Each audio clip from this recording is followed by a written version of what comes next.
Hi friends, అందరికీ నమస్తే. Welcome back to our channel. పవిత్రమైన ఈ కార్తీక మాసంలో సత్యనారాయణ వ్రతము మనము ఇంట్లో ఏ విధంగా చేసుకోవచ్చు, స్వామివారిని మనము ఇంట్లో ఏ విధంగా పూజించాలి అనే విషయాలను ఈరోజు వీడియోలో షేర్ చేస్తానండి. వీడియో చివరి వరకు చూసి వీడియో నచ్చితే లైక్ చేసి షేర్ చేయండి. అదేవిధంగా మన ఛానల్ని సబ్స్క్రైబ్ చేసుకొని నన్ను సపోర్ట్ చేస్తారని ఆశిస్తున్నాను. ఈ కార్తీక మాసంలో విశేషంగా సత్యనారాయణ స్వామి వ్రతము చేసుకుంటూ ఉంటారు. స్వామివారి వ్రతాన్ని కార్తీక మాసంలోనే కాకుండా ప్రతి నెలలో వచ్చే ఏకాదశి, ద్వాదశి, పౌర్ణమి రోజులలో కూడా చేసుకోవచ్చు. ఎవరైనా ఎటువంటి వారైనా పూజ చేసుకునే అవకాశము ఈ సత్యనారాయణ స్వామి వ్రతమేనండి. మనము ఇంట్లో ఈ వ్రతము ఏ విధంగా చేసుకోవాలో ఇప్పుడు ఈ వీడియోలో షేర్ చేస్తాను. ముందుగా స్వామివారికి ఈ విధంగా ఒక పీఠం ఏర్పరచుకొని పీఠం మీద ఎరుపు కానీ పసుపు కానీ ఏదైనా ఒక శుభ్రమైన క్లాత్ పరుచుకోవాలి. అదేవిధంగా స్వామివారి చిత్రపటానికి గంధం రాసి బొట్లు పెట్టుకోవాలి. కార్తీక మాసంలో ఈ వ్రతం చేయాలి అనుకున్న వారు కార్తీక మాసంలో వచ్చే ఏకాదశి, పౌర్ణమి రోజులలో లేదా ఏదైనా శుభదినాలలో ఉదయం కానీ సాయంకాలం కానీ ఈ వ్రతాన్ని చేసుకోవచ్చండి. సత్యనారాయణ స్వామి వ్రతము అంటే పంతులు గారిని పిలిపించి పూజకు కావాల్సిన అన్ని పూజా సామాగ్రి తెప్పించి వ్రతం చేసుకుంటాము. కానీ ప్రతిసారి కూడా పంతులు గారిని పిలిపించి వ్రతం చేసుకునే స్తోమత అందరికీ ఉండదు. అయినా కూడా స్వామివారి వ్రతము చేసుకోవాలి అనుకునేవారు లేదా ఇంట్లో మా వరకు మేము చేసుకోవాలి అనుకునే వారికి ఈ పూజా విధానము చాలా బాగా ఉపయోగపడుతుందండి. ఈ విధంగా ఎవరైనా సరే ఇంట్లో స్వయంగా స్వామివారి వ్రతాన్ని చాలా సింపుల్గా చేసుకోవచ్చు. స్వామివారిని చందనము, కుంకుమతో బొట్లు పెట్టి అలంకరించుకొని పీఠం మీద ఈ విధంగా తమలపాకులు పెట్టి తమలపాకుల మీద బియ్యం పోసి స్వామివారి చిత్రపటాన్ని నిలుపుకోవాలి.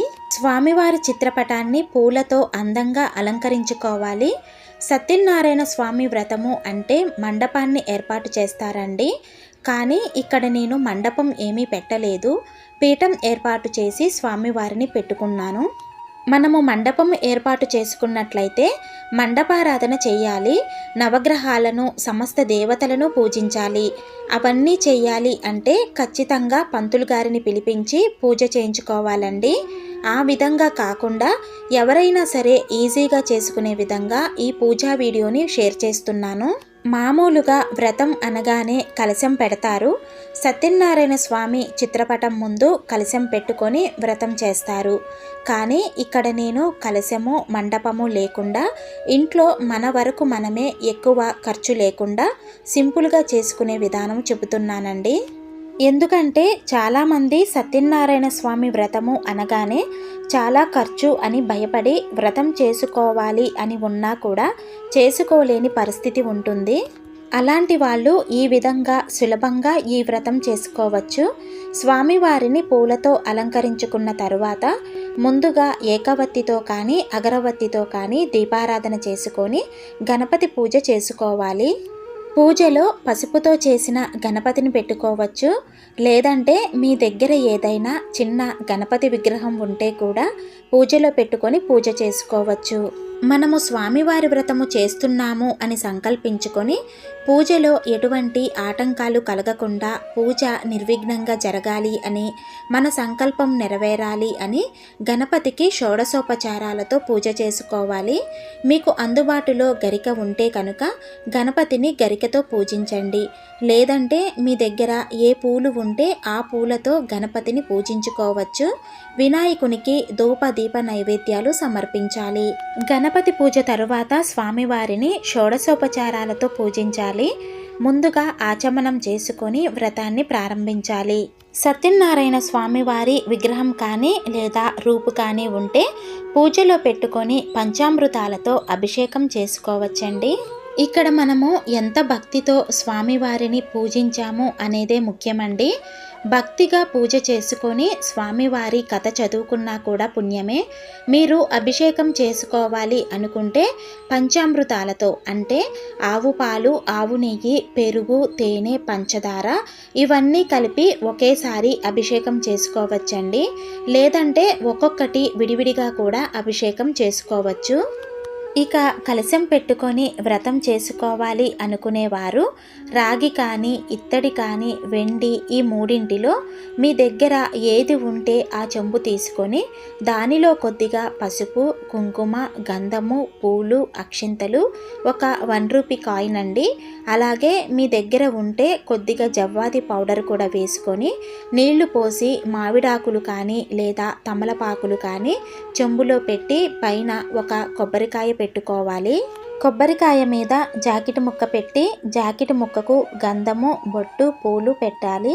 స్వామివారికి అభిషేకం చేసుకున్నట్లయితే అభిషేకం చేసిన తరువాత స్వామివారికి గంధము పూలు సమర్పించి స్వామివారి అష్టోత్తర నామాలు సహస్రనామాలు చదువుకోవాలి. అష్టోత్తరం చదివేటప్పుడు స్వామివారిని పూలతో కానీ లేదా అక్షింతలతో కానీ అర్చిస్తూ చదువుకోవాలి.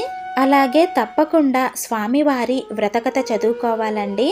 వ్రతకథ చదువుకొని స్వామివారికి కొబ్బరికాయ కొట్టి కర్పూర నీరాజనం ఇవ్వాలి.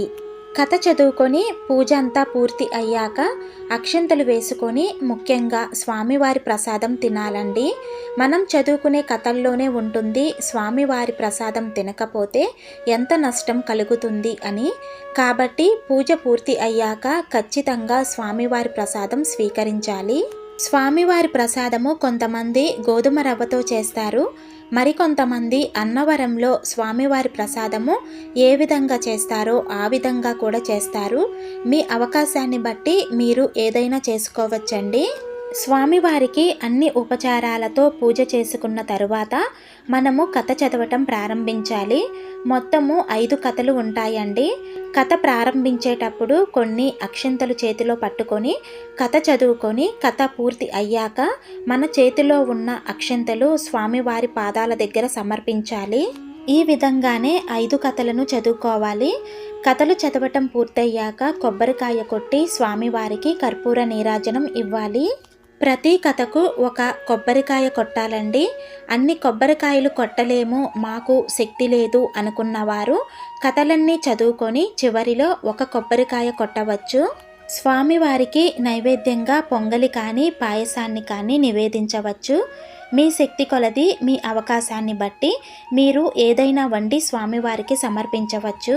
మీరు సమర్పించవలసిన నైవేద్యాలు పండ్లు కొబ్బరికాయలు అన్నీ కూడా స్వామివారి ముందు ఉంచి మన 2 చేతులతో ఈ విధంగా స్వామివారికి 5 సార్లు చూపించాలి.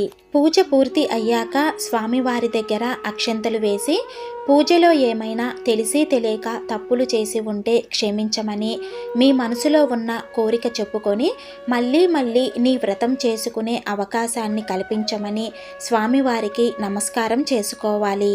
ఈ వ్రతాన్ని భక్తి శ్రద్ధలతో ఆచరించటం వలన కష్ట నష్టాలు తొలగిపోతాయి, ధనధాన్యాలకు లోటు ఉండదు, సౌభాగ్యకరమైన సంతానము సర్వత్రా విజయము లభిస్తుంది.